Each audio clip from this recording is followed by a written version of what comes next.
Assalamualaikum warahmatullahi wabarakatuh.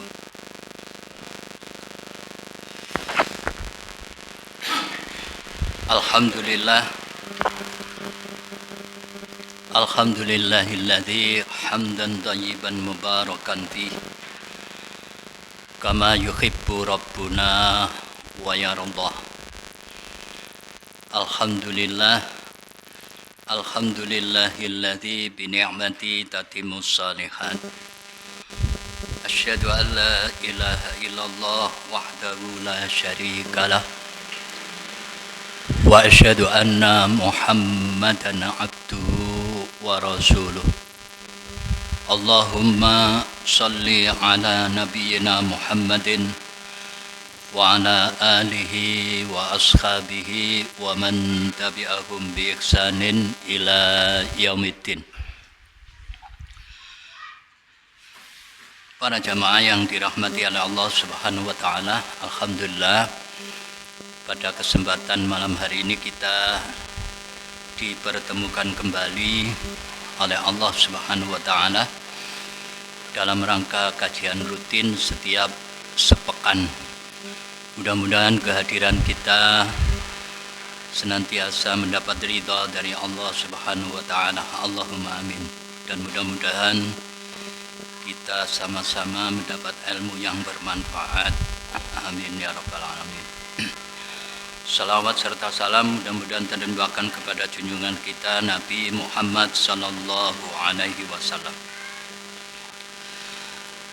Para jamaah yang dirahmati oleh Allah Subhanahu wa taala, kami akan menyampaikan materi berkaitan dengan masalah salat. Dulu pernah saya menyampaikan dalam rangka agar kita melaksanakan perintah Allah, yakni ibadah salat ini bernilai khusyuk. Khusyuk itu ada dua macam. Khusyuk yang berkaitan dengan fisik dan khusyuk yang berkaitan dengan batin. Jadi khusyuk itu ada dua, khusyuk fisik dan khusyuk batin. Khusyuk fisik, ketika kita sholat maka kita harus khusyuk fisiknya, tidak boleh tolak-toleh, berdiri tegak, memandang ke arah sujud, dan bagaimana cara rukuk, sujud, dan gerakan-gerakan dalam sholat. Itu namanya khusyuk fisik. Dan yang kedua, khusyuk yang berkaitan dengan batin. Jadi di samping fisiknya itu khusyuk, batinnya juga harus khusyuk. Khusyuk fisik itu lebih mudah. Tapi yang khusyuk yang berkaitan dengan batin itulah yang selama ini kita merasa belum bisa sholat itu. Karena tidak ada di antara kita yang kalau dikatakan kamu mengerjakan sholat selama ini mulai takbir sampai salam,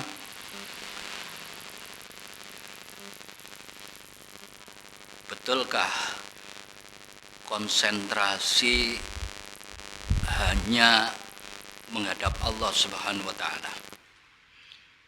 Tentunya kita akan menjawab tidak bisa. Tidak bisa.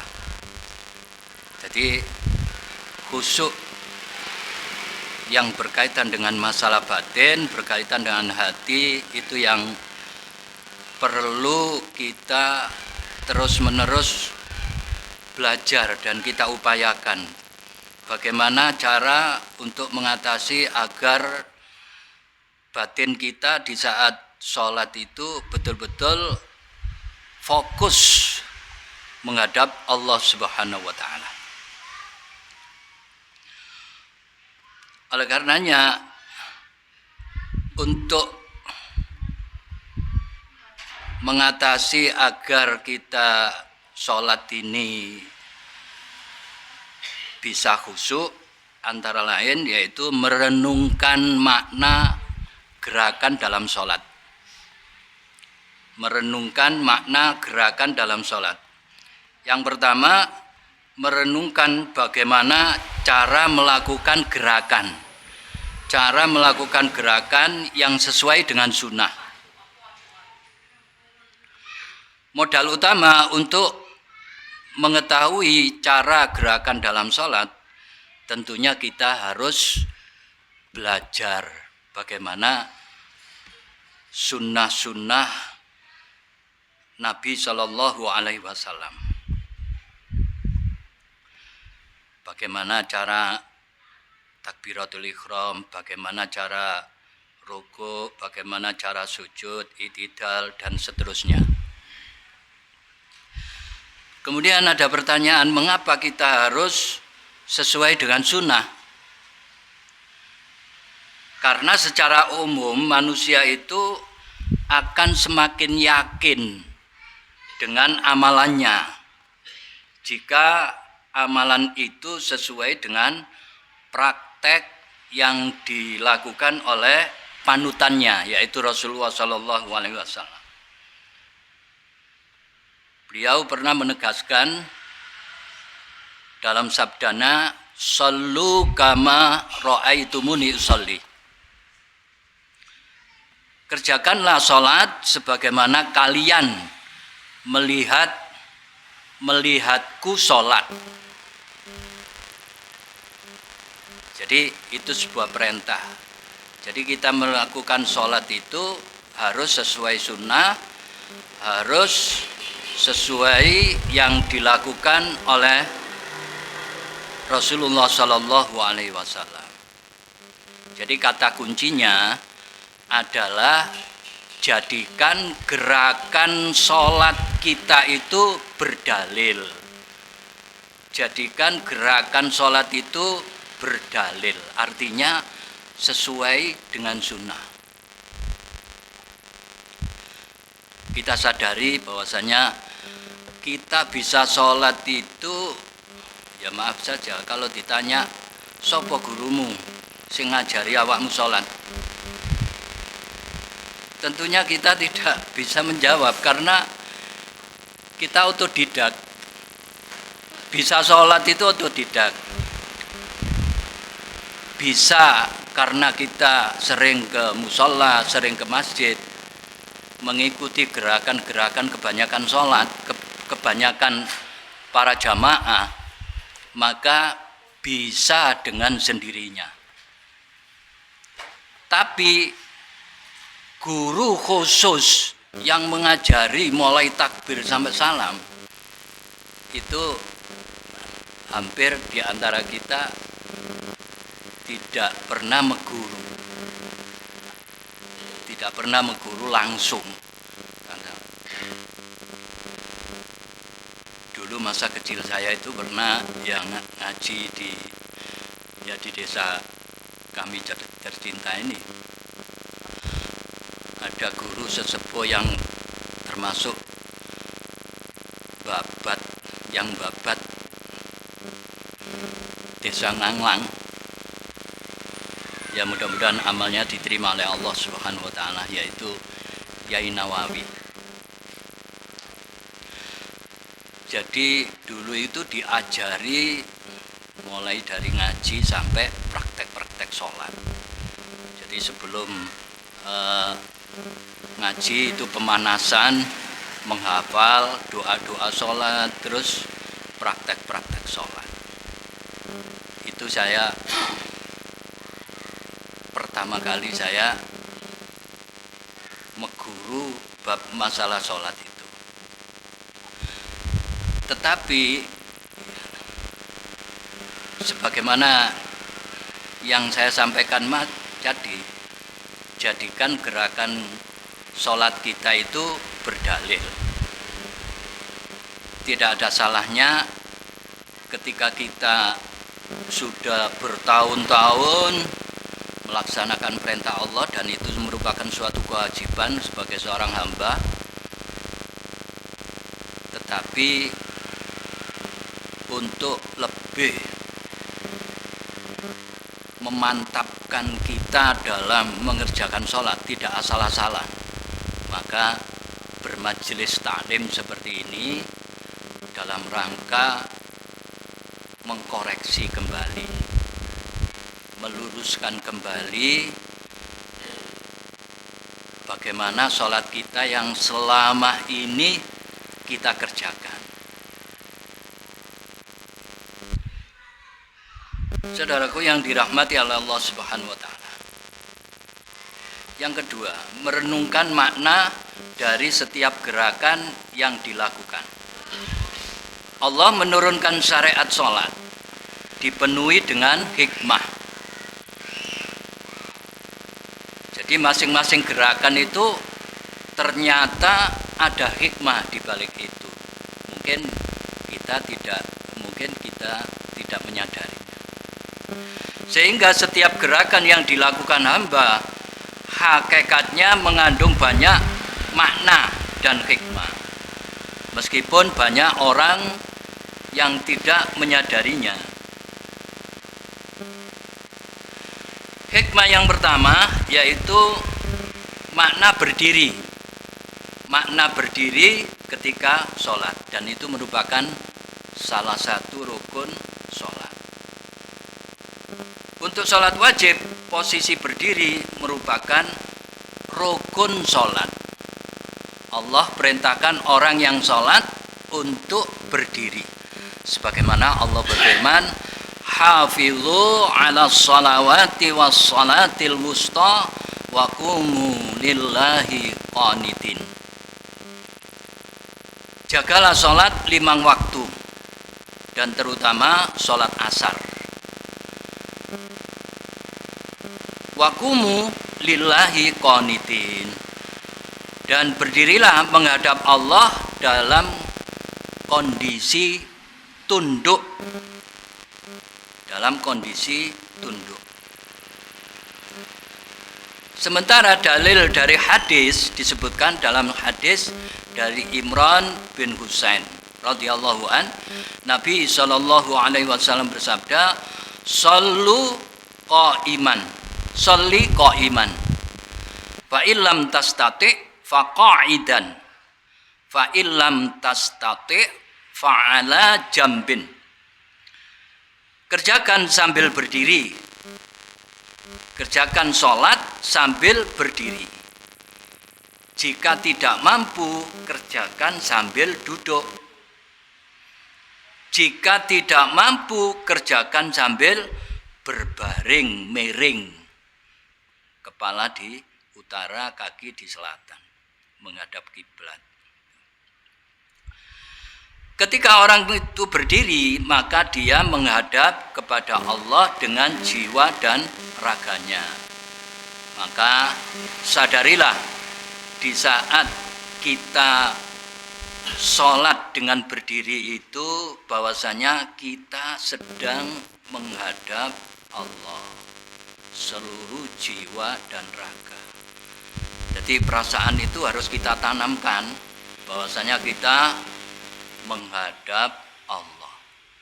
Karena itu pada saat berdiri, sholat kita diperintahkan untuk tunduk menghadap ke tempat sujud.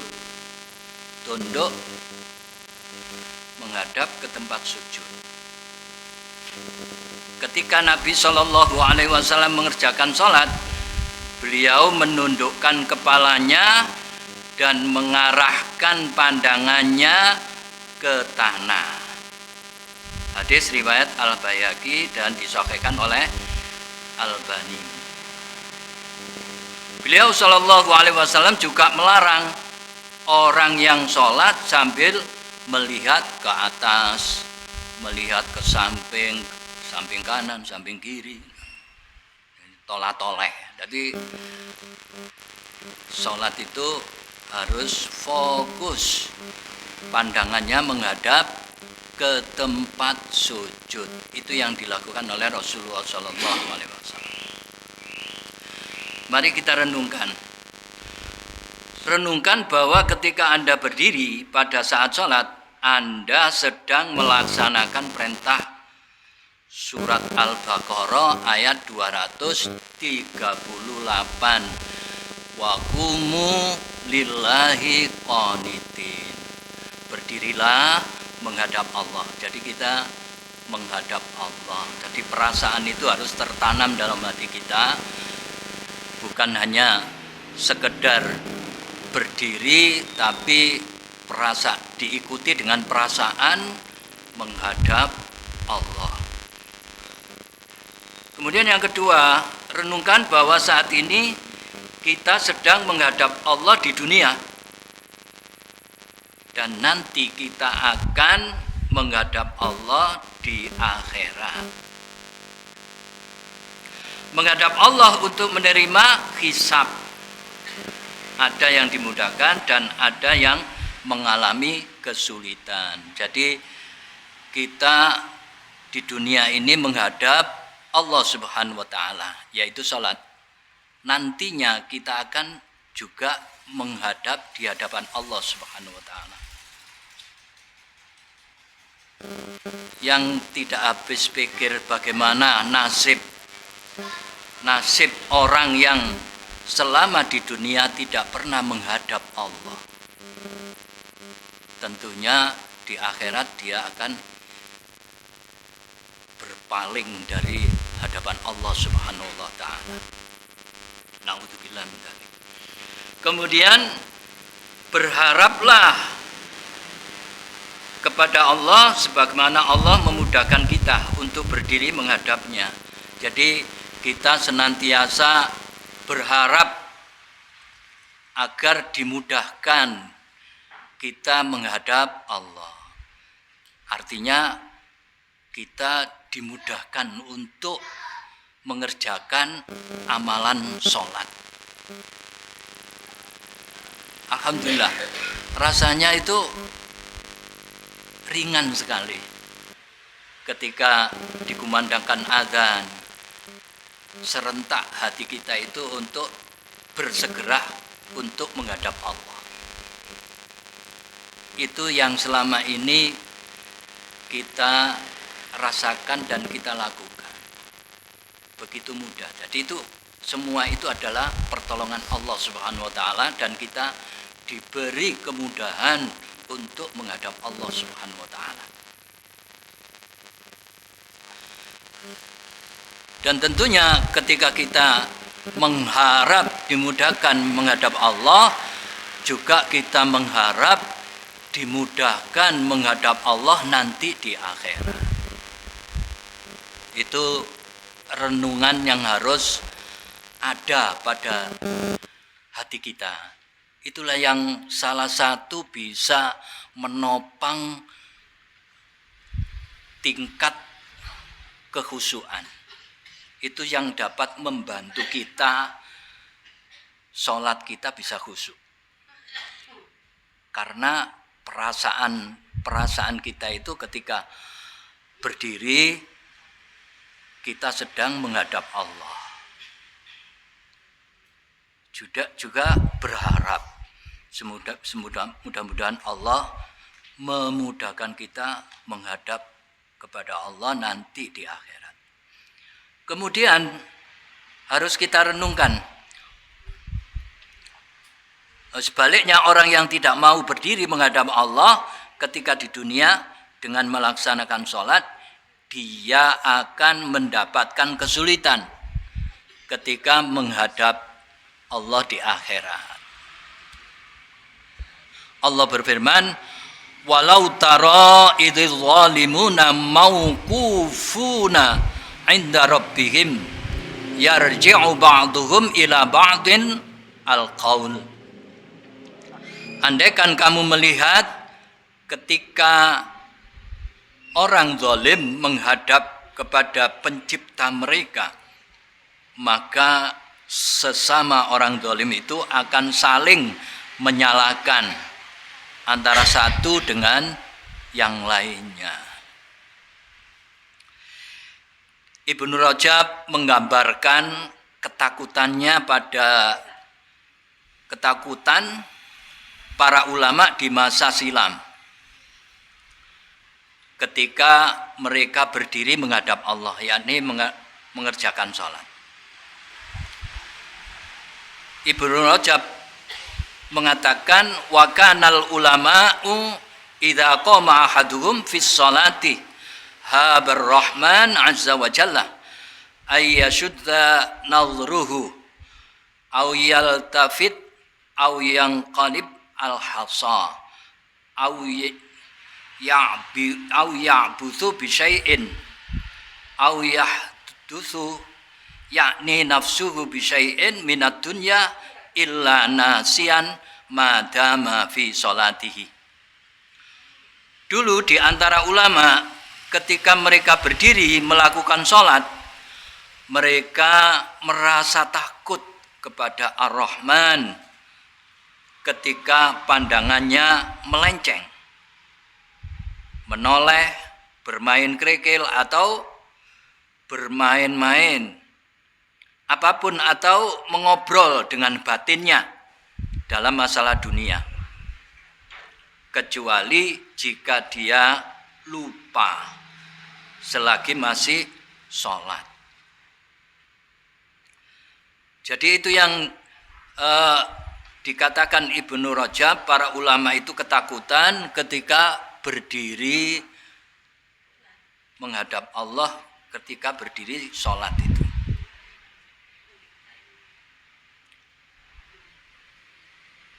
Dengan ketakutan itu sehingga dia mengkonsentrasikan fisiknya untuk tidak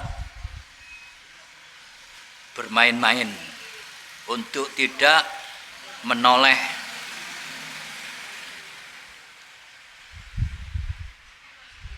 Kemudian yang kedua, memahami makna mengangkat tangan ketika takbir.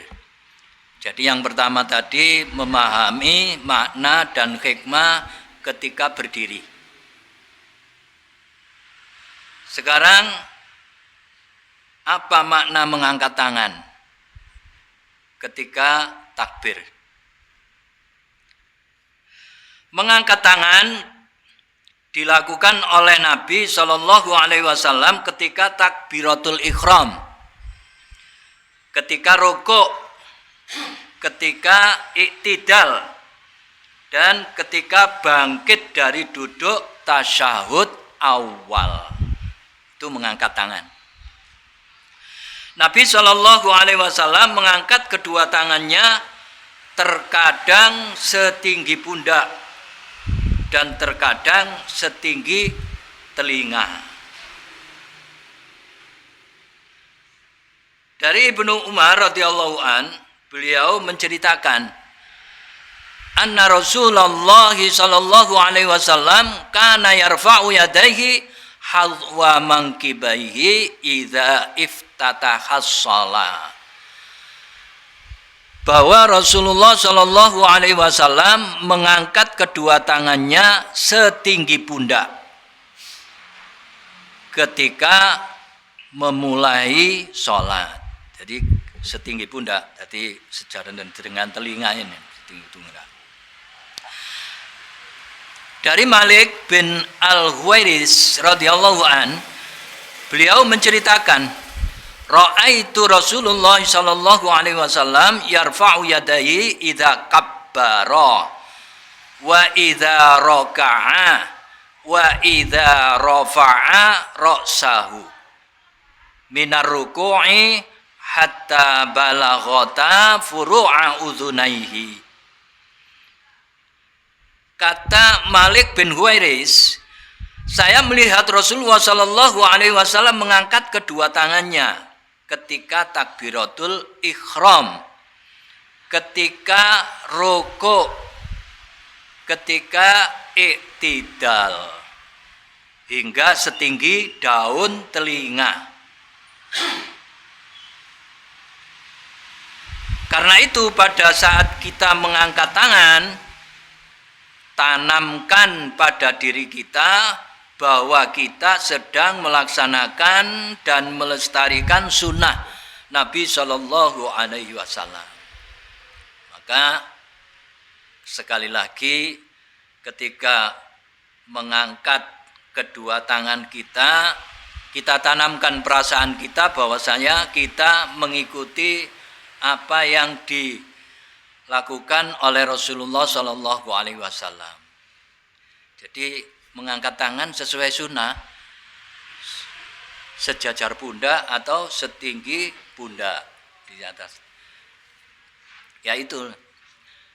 Kadang-kadang kita mungkin ya tidak begitu konsen mengangkat tangan asal-asalan. Tidak dikontrol karena asal-asalannya Allahu Akbar. Ini gak sesuai sunnah namanya. Jadi mari kita koreksi masing-masing. Kita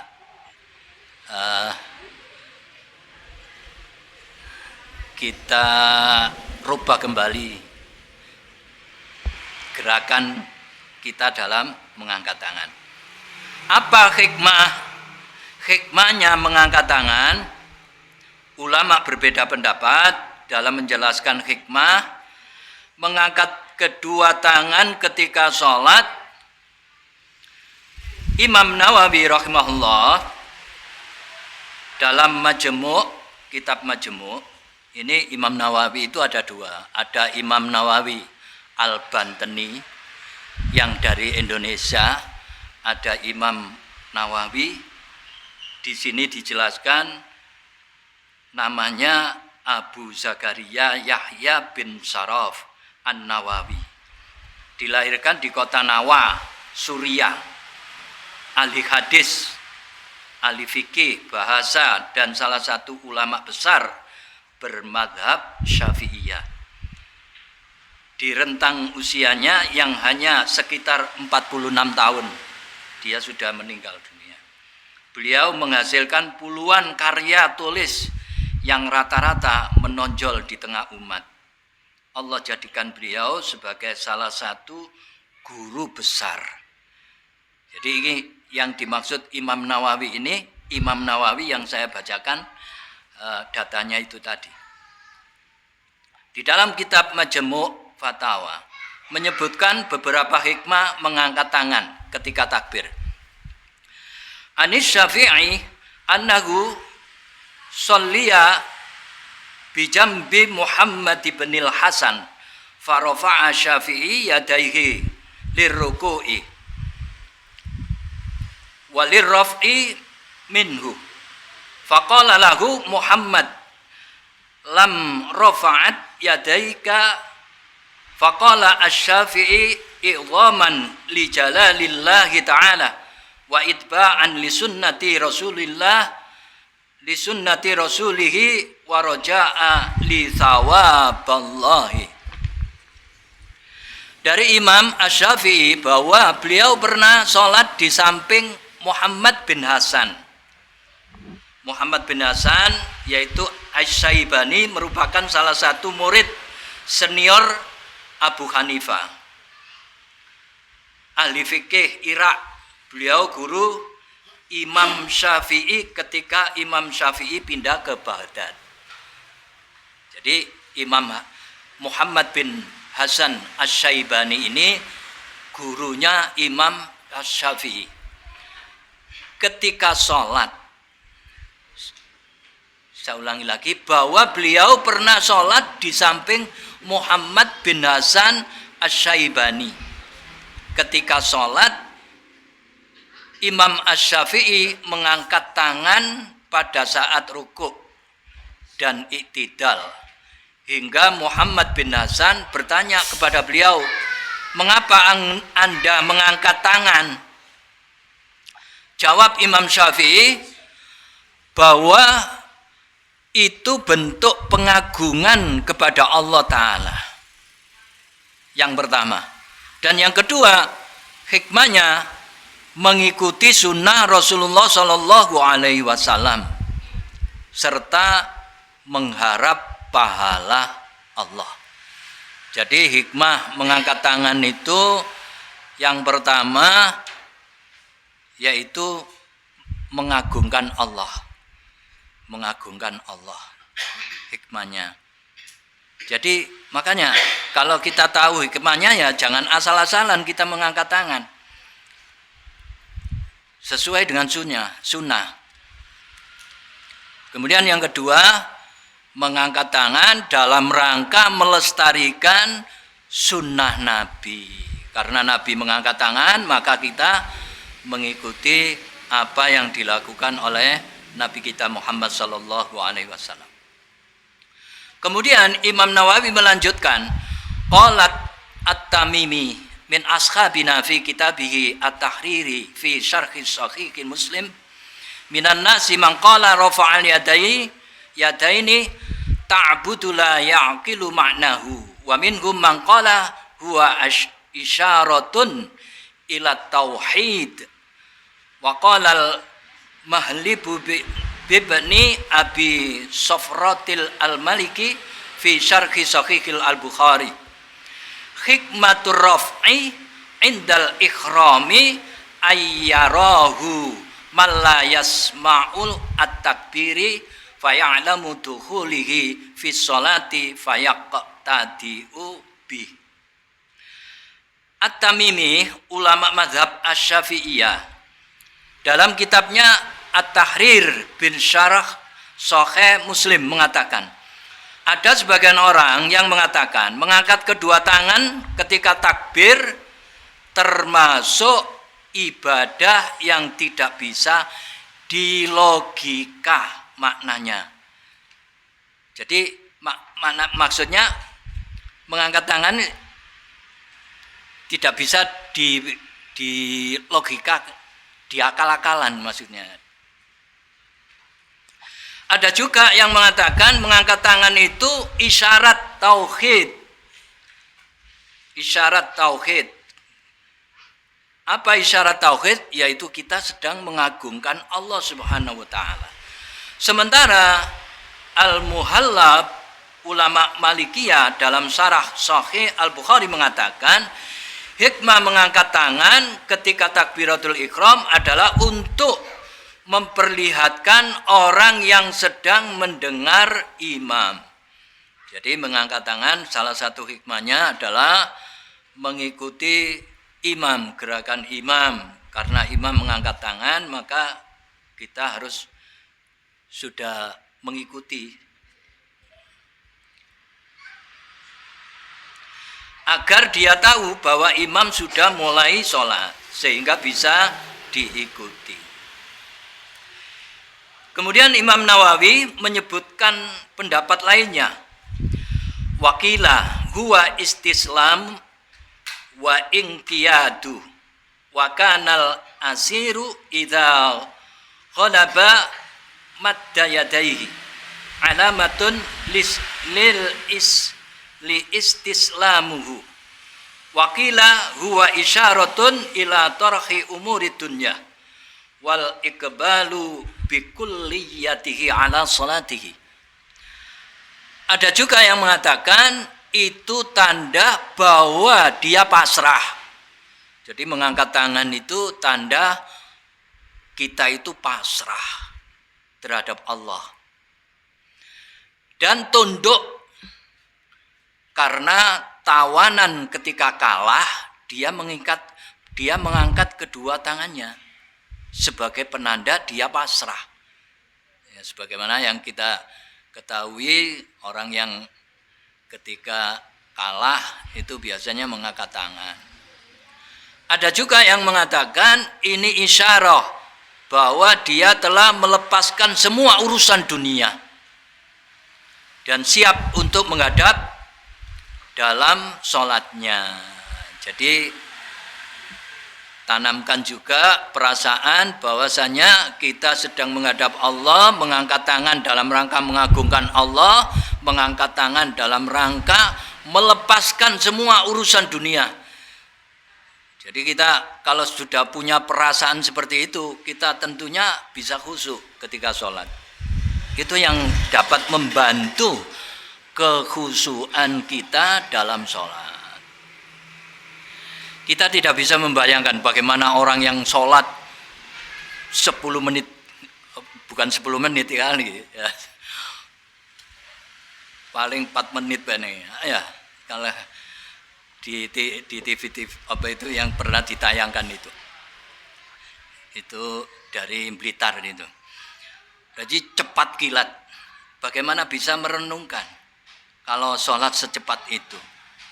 Makanya sholat itu kalau kita betul-betul menghayati, betul-betul menanamkan perasaan kita ketika sholat, bahwasanya kita sholat itu sedang menghadap Allah Subhanahu wa Ta'ala, tentu kita akan menikmati yang namanya sholat itu. Itulah yang menyebabkan hilangnya perasaan yang bersarang di dada kita. Karena Rasulullah SAW ketika menghibur dirinya, arikhna bis sholah, kata Nabi. Jadi Rasulullah itu kalau mengalami gundah gulana, jadi bukan kita saja, ternyata Rasulullah juga mengalami kegundahan, perasaan yang istilahnya sumpek, hampir stres dan lain sebagainya. Itu obatnya tidak lain adalah sholat. Jadi kita kalau sumpek itu sholat apa? Ya sholat sunnah. Sholat sunnah apa? Sunnah mutlak. Karena sholat mutlak itu tidak berkaitan dengan waktu. Ketika kita ingat sholat, ketika ingat kepada Allah, silakan kita sholat sunnah 2 rakaat.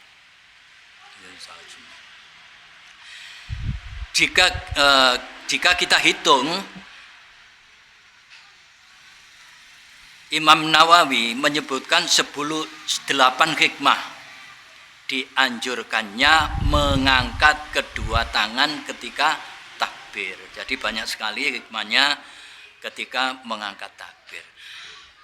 Apa kita mengetahui, apa gunanya kita mengetahui hikmah itu? Tidak lain adalah bahan untuk merenungkan, bahan untuk menanam perasaan kita, agar kita ketika sholat tidak memikirkan urusan dunia.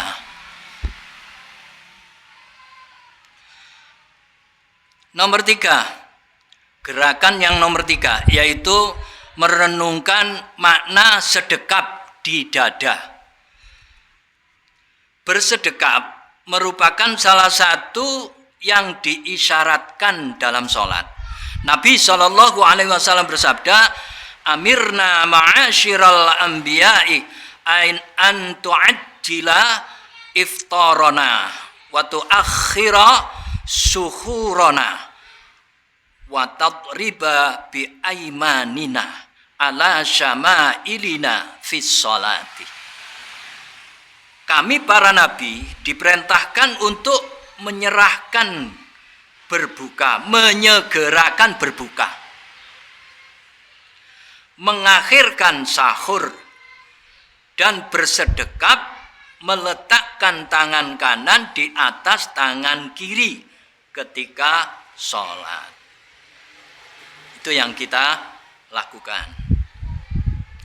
Hadis riwayat Ad-Daraqutni, hadis nomor 1106 dan disahihkan oleh Imam Syekh Al-Albani rahimahullah. Karena itu renungkanlah bahwa ketika Anda bersedekap pada saat sholat, hakikatnya Anda sedang melaksanakan salah satu perintah Allah kepada para nabinya. Cara bersedekap sesuai sunnah ada 2. Yang pertama, telapak tangan kanan diletakkan atau tanpa menggenggam. Jadi tanpa menggenggam ini diletakkan gini dok. Di atas telapak tangan kiri tanpa menggenggam. pergelangan tangan kiri atau hasta kiri ada 3 tempat. Dalilnya adalah kisah yang disampaikan Wa'il bin Hujr radhiyallahu an ketika melihat sholat Nabi Shallallahu alaihi wasallam. Hadis riwayat Imam Ahmad, Abu Dawud dan disahihkan oleh Shu'aib al-Arnaud.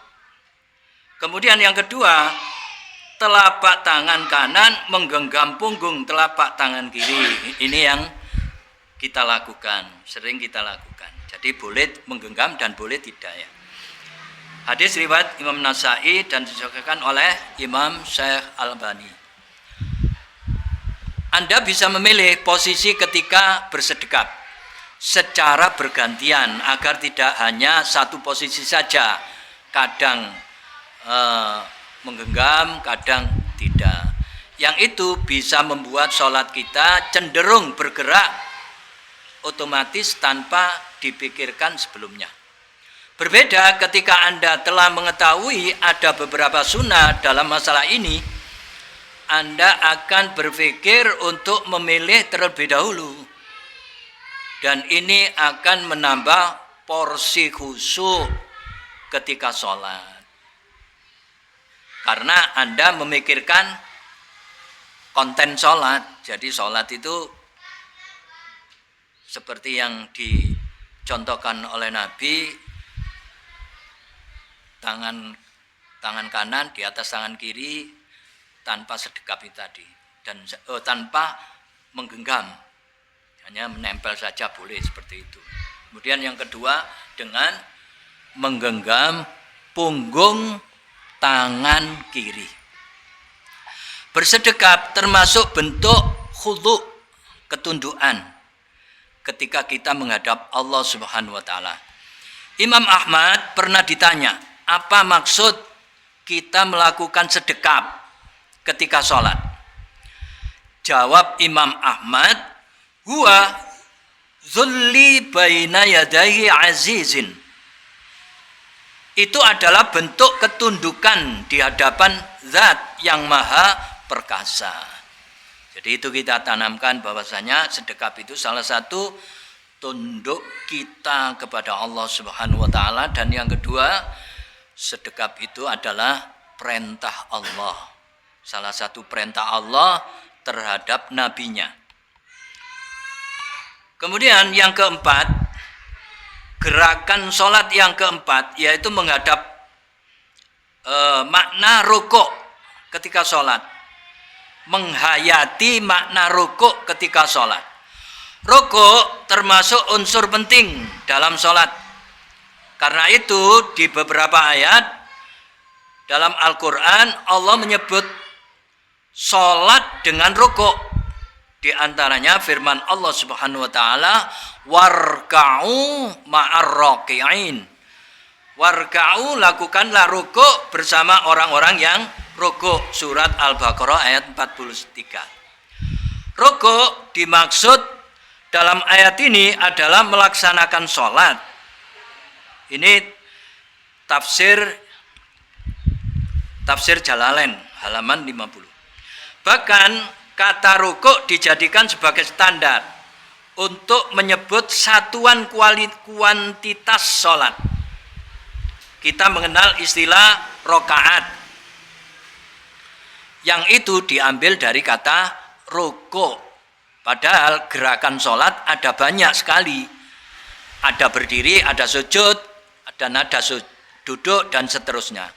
Namun syariat tidak menyebut sholat 2 sajadah, 2 sujud, atau 4 jalasat, 4 duduk. Namun syariat menyebutkan 2 rakaat.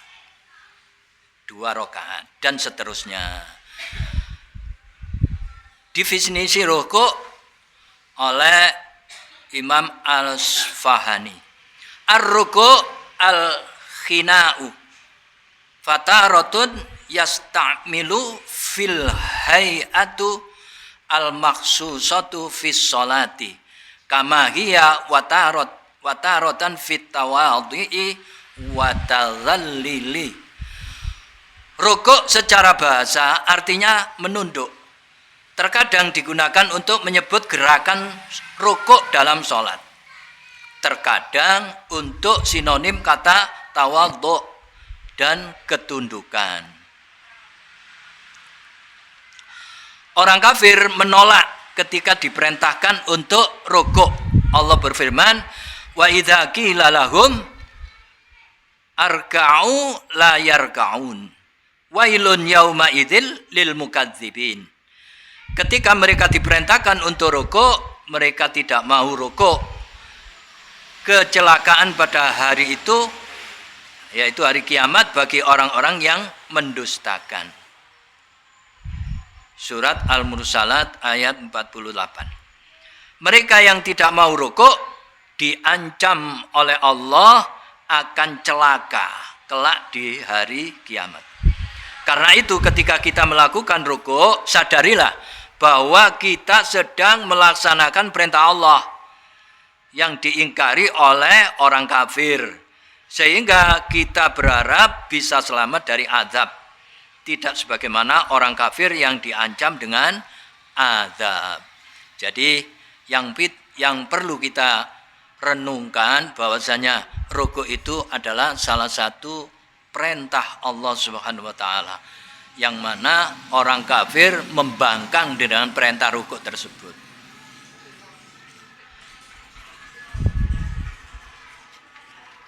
Wallahu alam. Adzan dulu.